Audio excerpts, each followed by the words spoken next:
তোমরাই দেখো প্রায় 10টা ইউটিউব ভিডিও দেখার পর পিৎজাটা বানাতে গিয়ে আমার সাথে কি হলো।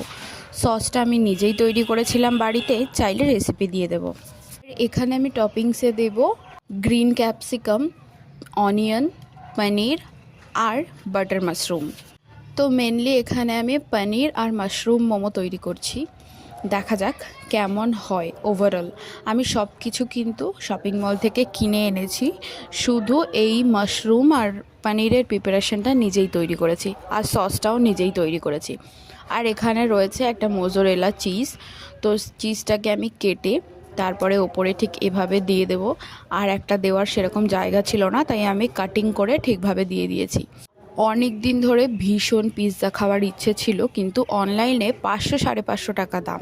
তো বেকার অত খরচা না করে ভাবলাম নিজেই করব। তো আমি ডিরেক্ট এরকম তাওয়ার ওপরে বসিয়ে দিয়েছিলাম, যেটা আমার একদমই জানা ছিল না যে তাওয়ার ওপরে এভাবে বসাতে নেই।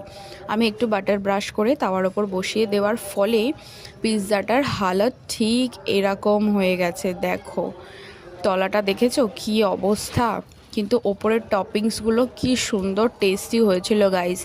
কিন্তু আমি এমনভাবে পুড়িয়ে ফেলেছি যেটা আর খাওয়ার মতন অবশিষ্টই নেই কিছু।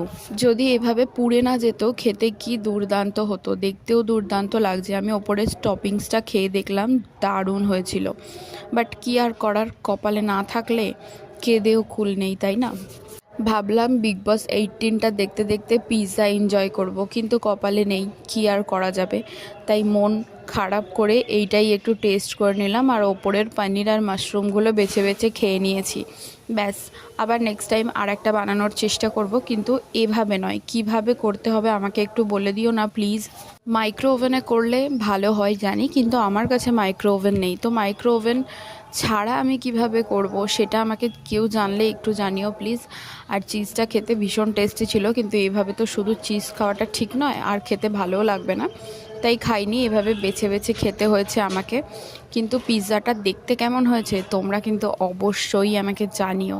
আমার পিৎজা খাবার ইচ্ছের কারণে যে এই রকম অবস্থা হবে আমি ভাবতেও পারিনি। এতটা পুরো শক্ত হয়ে গেছে তলাটা পুড়ে যাওয়ার কারণে। আমি কিন্তু বেশিক্ষণও বসিয়ে রাখিনি, জাস্ট 2 থেকে 3 মিনিট, তাতেই এই অবস্থা হয়ে গেছে পুরো।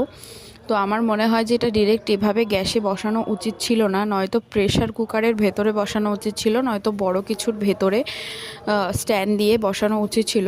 তো ঠিক কীভাবে করলে ঠিক হবে তোমরা যদি জেনে থাকো প্লিজ জানিও, কারণ এই পিৎজাটা খাওয়ার পর আমার মনটা আরোই ভেঙে গেছে। আমি কত দাম দিয়ে চিজ, পনির, মাশরুম, তারপর ওই ব্রেডটাকে কিনে এনেছি, এইভাবে নষ্ট